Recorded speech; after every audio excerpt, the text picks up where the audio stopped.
Olá, pessoal. Nós estamos aqui com Johnson Pinto. Ele é um cidadão de Recife, do Nordeste do Brasil. É co-presidente do Movimento Político pela Unidade Brasil e é líder comunitário na ilha de Santa Terezinha.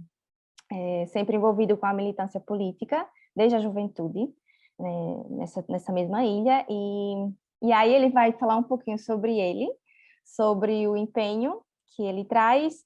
A minha militância política, ela vem desde a minha juventude, né?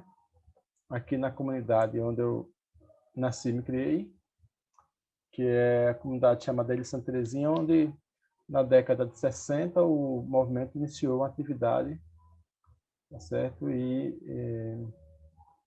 Enfim, hoje a gente é quem toca esse barco para frente. Os próprios moradores tentam levar essa experiência para frente. Então, Johnson, partindo da tua perspectiva, da tua experiência de envolvimento com as militâncias e movimentos sociais, poderias nos passar uma mensagem importante em relação às ações contra o racismo? É um pouco delicado. Por quê? Porque o racismo contra o negro no Brasil, ele é velado, ele é, digamos assim, ele é disfarçado, né? Ele é coberto por uma capa, né? Então, geralmente se diz, não, no Brasil não tem racismo, porque o pessoal compara com os Estados Unidos, que tem lugar para branco, lugar para preto, né? Só que o que é que acontece? Aqui no Brasil, esse é que é o grande problema, é você não admitir que existe, né? E que é, digamos assim, muito evidente, né? E você não precisa ser um grande estudioso para perceber isso, né? Eu sempre digo que muitos povos que vieram para o Brasil foram bem acolhidos, né? O asiático foi bem acolhido, o branco foi bem acolhido, enfim. Mas o negro ainda hoje é rejeitado, né? E aí, se a gente quiser saber se realmente no Brasil existe racismo ou não contra o negro, é só ligar a TV. Aí a gente vai ver quantos atores, quantas atrizes existem negros, né? E quando eles atuam em algum filme ou novela, quais são os personagens que eles interpretam. Depois, os comerciais de TV, por exemplo. Quantos modelos comerciais a gente tem negros ou negras, né?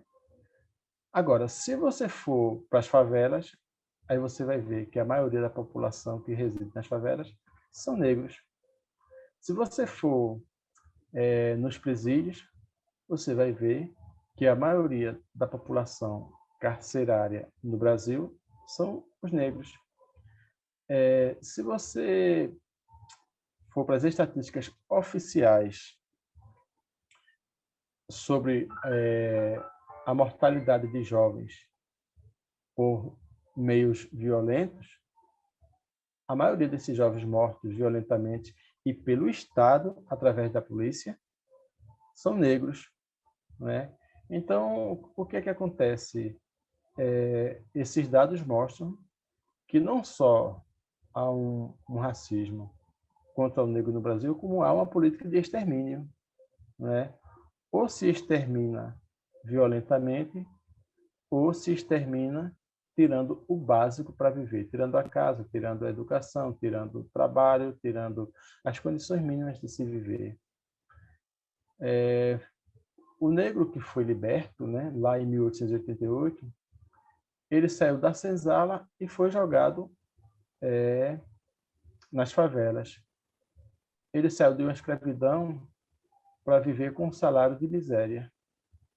Então, ele continua lutando há 500 anos, mas praticamente ele não saiu do lugar. Aí você diz, mas João, e aí? Como é que vai ser? E não tem saída? Tem saída sim. Há uma luz no fim do túnel, como nós dizemos, né? Tá certo? Justamente por conta da luta dos negros, né? Que têm se organizados através dos movimentos, tá certo? Sociais, articulados, né?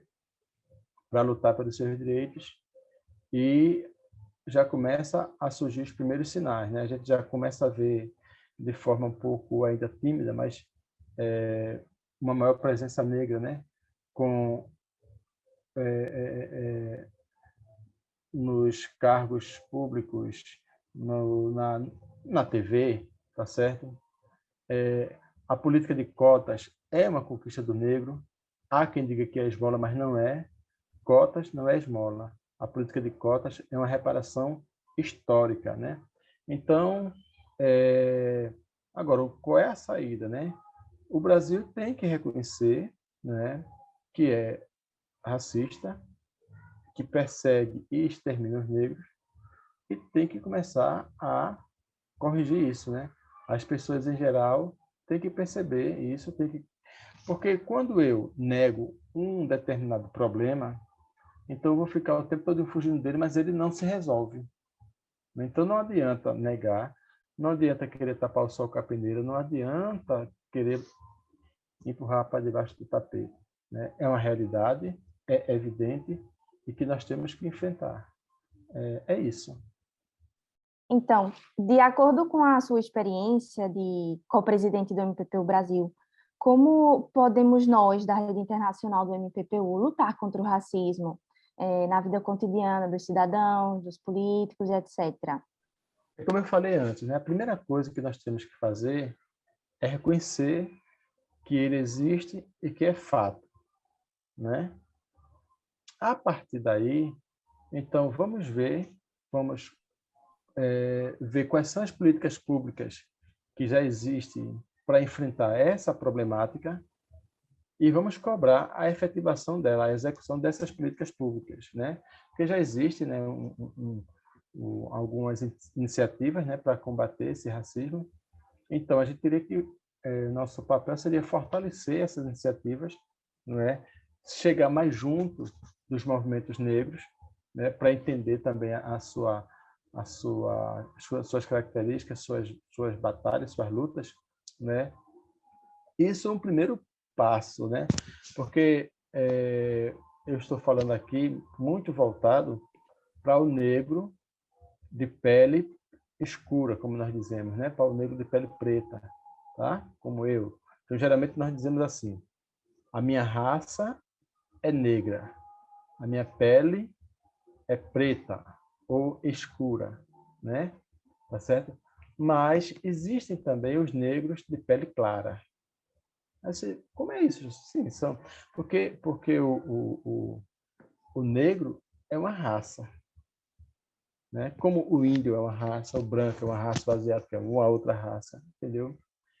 Então, o que acontece? Então, existem muitas pessoas que são negras de pele clara.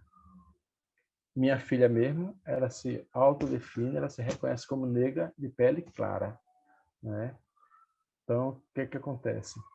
São aquelas pessoas que têm as características de negro, mas que a pele não é como a minha, entendeu? Então, esse é um outro ponto que a gente tem que enfrentar, que é ajudar as pessoas a se reconhecerem como tal, né? Hoje, para chegar aqui para vocês e dizer eu sou negro, não foi uma trajetória fácil. Por quê? Porque a discriminação começa dentro da minha própria casa. Os meus irmãos, só porque têm uma pele um pouco mais clara, faziam piadas comigo desde criança, não é? Entendeu?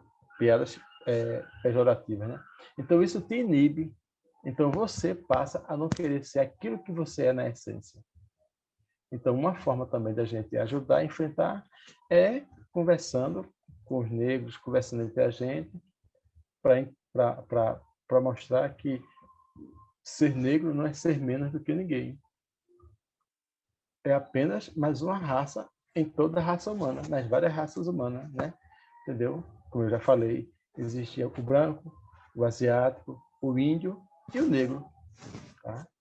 Então, eu acho que é por aí. É a gente, só recapitulando, buscar as políticas que já existem e ajudar com que elas sejam postas em prática, fortalecer os movimentos negros já existentes e ajudar os negros, de um modo geral, a se identificarem como tal. Porque o que acontece? Se eu me identifico, se eu me reconheço, eu passo a lutar pelos desses direitos. Mas se eu não me reconheço, se eu não me assumo, eu não sei nem que direitos eu tenho. e passam a reproduzir, por exemplo, o discurso dos brancos. Diz, não, no Brasil não tem racismo. Muitas vezes, pessoas até com boas intenções, mas sem muitos esclarecimentos, elas dizem, não, no Brasil existe discriminação contra o pobre, contra o negro não, contra os pobres de um modo geral. Isso é uma meia-verdade. Por quê? Porque os negros eles são discriminados até entre os pobres. Não é? Por quê? Porque é uma questão cultural. Desde sempre, você já nasce com aquela ideia de que negro é algo ruim, negro não presta, negro é aquilo, negro é isso. De repente, vai duas pessoas, só para vocês terem ideia, né? Vai o negro e o branco atrás de alguém, e vai alguém na sua frente. De repente, o branco vai e atira uma pedra nessa pessoa que vai à frente.